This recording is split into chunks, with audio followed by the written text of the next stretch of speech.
Assalamu alaykoum, chers frères et sœurs. Et si l'histoire que tu t'apprêtes à entendre n'était pas qu'un récit ancien, mais un message personnel adressé à toi aujourd'hui?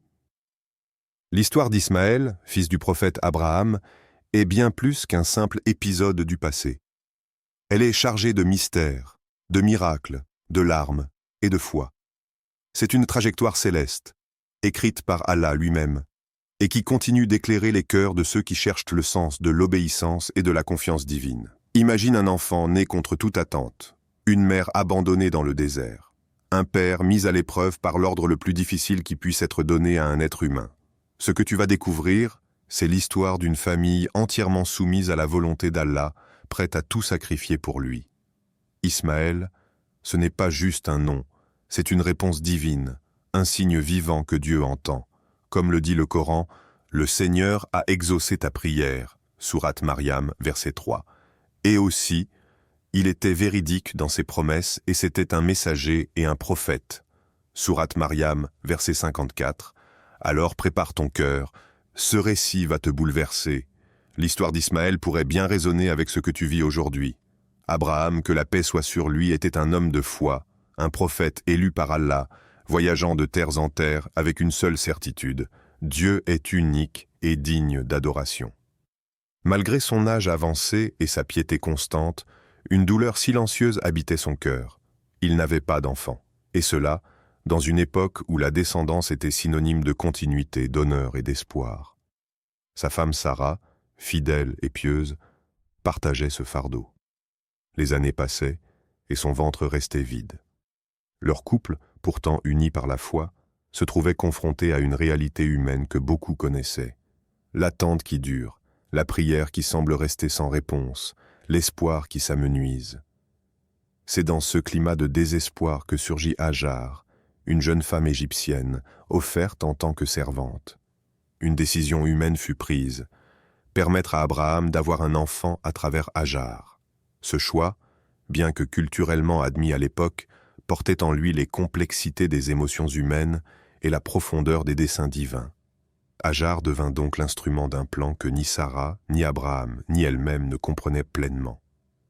Car ce qui allait naître de cette union n'était pas simplement un enfant, mais le début d'un chapitre sacré dans l'histoire de l'humanité.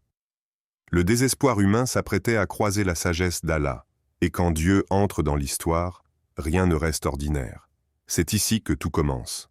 Avant de commencer cette vidéo, n'oubliez pas de liker cette vidéo, car cela nous donne beaucoup de force pour continuer à partager du contenu bénéfique.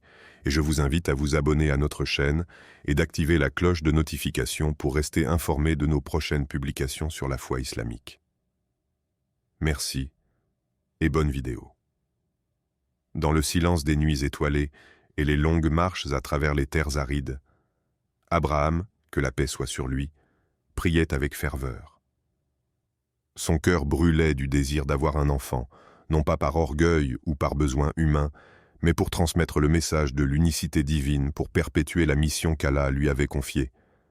Et c'est dans cette sincérité que la promesse divine est descendue. Allah lui annonça « Je vais faire de toi un guide pour les gens » Sourate Al-Baqarah, verset 124. Et plus encore, nous lui fîmes la bonne annonce d'un garçon longanime. Sourate As-Safa, verset 101. Cette promesse n'était pas simplement celle d'un fils. C'était l'annonce d'un héritier spirituel, d'un enfant qui incarnerait la patience, la soumission et la lumière prophétique. Abraham reçut cette promesse avec une foi absolue, sans exiger de délai, sans poser de conditions. Il savait que lorsque Dieu promet, il accomplit. Mais ce qui rend cette promesse extraordinaire, c'est qu'elle semblait impossible aux yeux des hommes. Abraham était vieux, Sarah était stérile. Hajar, simple servante, était en dehors du schéma traditionnel.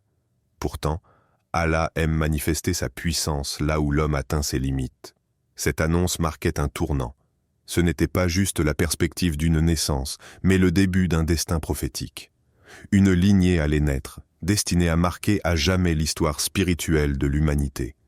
Ismaël était en route, et avec lui, le sceau d'une promesse divine qui allait transcender les siècles. Hajar, dans sa simplicité et son obéissance, devint enceinte. Ce fut la première manifestation visible de la promesse d'Allah faite à Abraham. Ce n'était pas seulement une grossesse, c'était une réponse céleste, un signe clair que Dieu n'oublie jamais ceux qui l'invoquent avec sincérité. Mais cette bénédiction ne fut pas sans conséquence. Lorsque Sarah vit Hajar porter l'enfant que, elle n'avait jamais pu enfanter, la jalousie et la douleur prirent place dans son cœur. Une tension humaine, compréhensible, s'installa entre les deux femmes. Ce n'était pas une querelle anodine. Elle révélait les fragilités du cœur humain, même au sein d'une famille de prophètes. Sarah, bien qu'aimée d'Abraham, se sentait évincée du miracle. Ismaël naquit dans ce contexte complexe, entre conflits et promesses divines. Son nom, Ismaël, Ismaïl, signifie « Dieu entend ». Et en effet, Allah avait entendu les supplications d'Abraham, les larmes de Hajar et même les non-dits de Sarah. Chaque battement du cœur de cet enfant témoignait de l'attention divine portée à ceux qui l'aiment. Cette naissance, bien qu'humaine en apparence, était profondément spirituelle. Ismaël ne venait pas seulement combler un vide affectif ou familial, il était envoyé pour être un signe, un guide, un prophète en devenir. Dès ses premiers cris, il portait en lui le poids d'un plan divin immense. C'est ainsi que l'histoire d'Ismaël commence, avec une naissance entourée de tensions, mais aussi remplie de sens, de symboles et d'une lumière qui n'allait cesser de grandir. L'enfant du désert était né, et rien ne serait plus jamais comme avant. Le moment fut déchirant. Abraham, sur ordre direct d'Allah, dut conduire Hajar et son fils Ismaël dans une vallée aride, inhabitée, sans source ni arbre, sans ombre ni refuge, la terre brûlante de Baka, futur lieu sacré de la Mecque. Lorsqu'il les laissa avec un peu d'eau et quelques dattes, il tourna le dos, le cœur serré, sans même leur expliquer. Hajar, étonné, le suivit du regard et l'appela. « Abraham, vas-tu nous abandonner ici ?» Il ne répondit pas, jusqu'à ce qu'elle demande « Est-ce Allah qui t'a ordonné cela ?» Il répondit « Oui. » Elle répliqua alors avec une foi incroyable. « Alors il ne nous abandonnera pas. » Mais l'épreuve était réelle. L'eau s'épuisa. Le soleil frappait fort. Ismaël, encore bébé, pleurait de soif. Hajar, poussé par un amour maternel brûlant, se mit à courir entre les collines de Safa et Marwa, espérant voir une caravane ou une source. Elle fit cela 7 fois, dans un va-et-vient devenu aujourd'hui un pilier du rite du pèlerinage.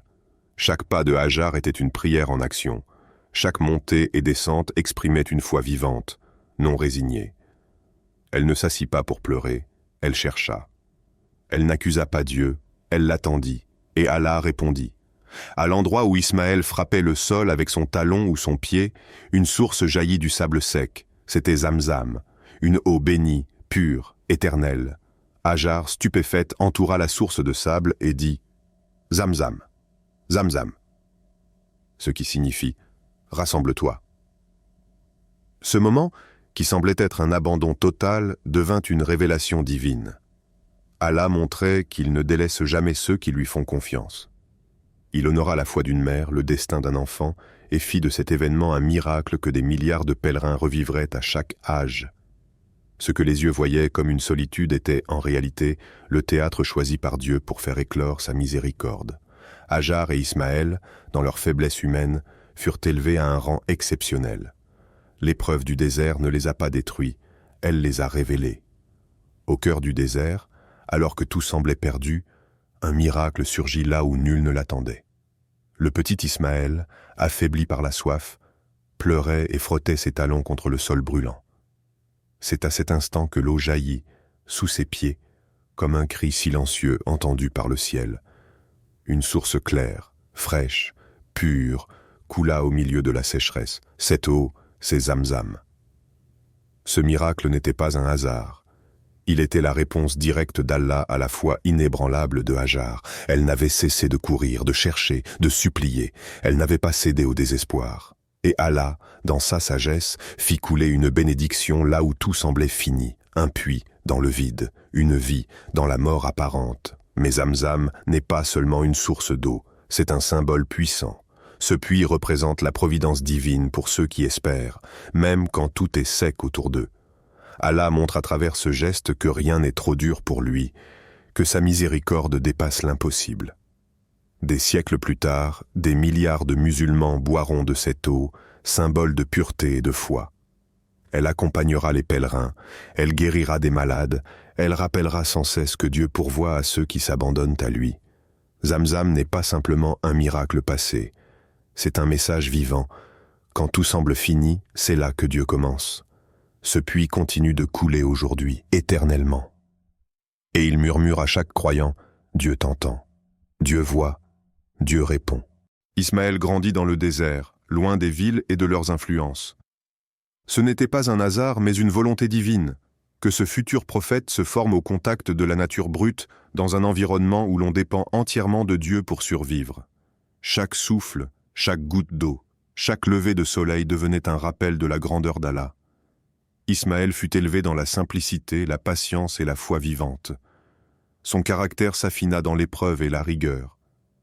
Il devint fort, non seulement physiquement, mais intérieurement. Il maîtrisait l'arc, la chasse, la survie.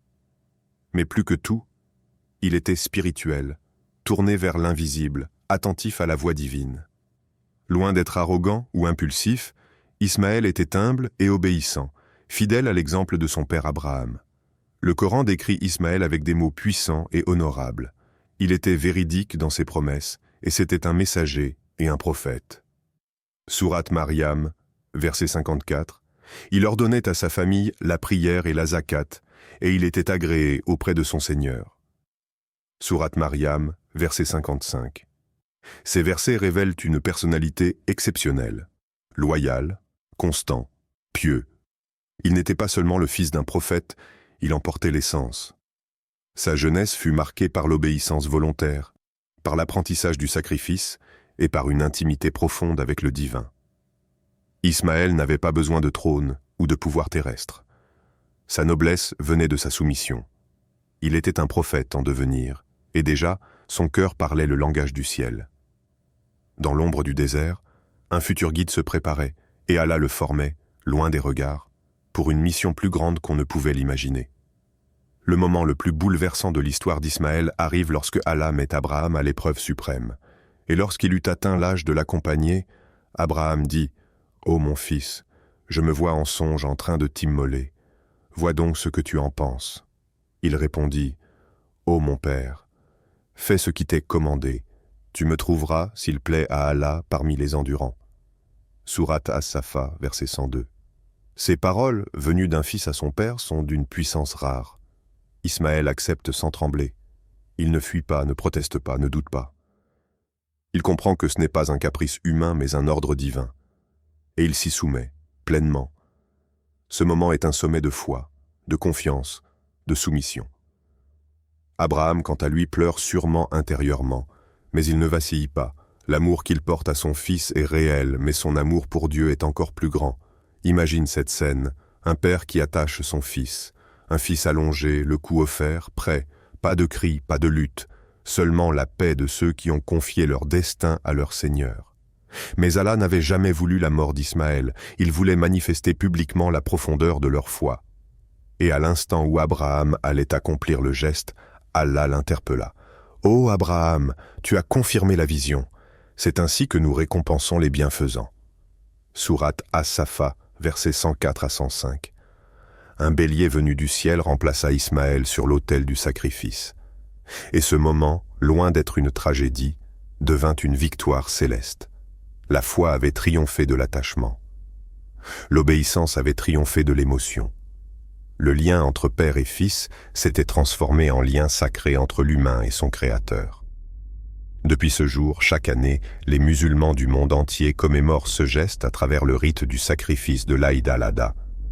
Non pas pour revivre la douleur, mais pour se rappeler que la foi demande parfois tout, mais qu'Allah récompense toujours au-delà de toute attente.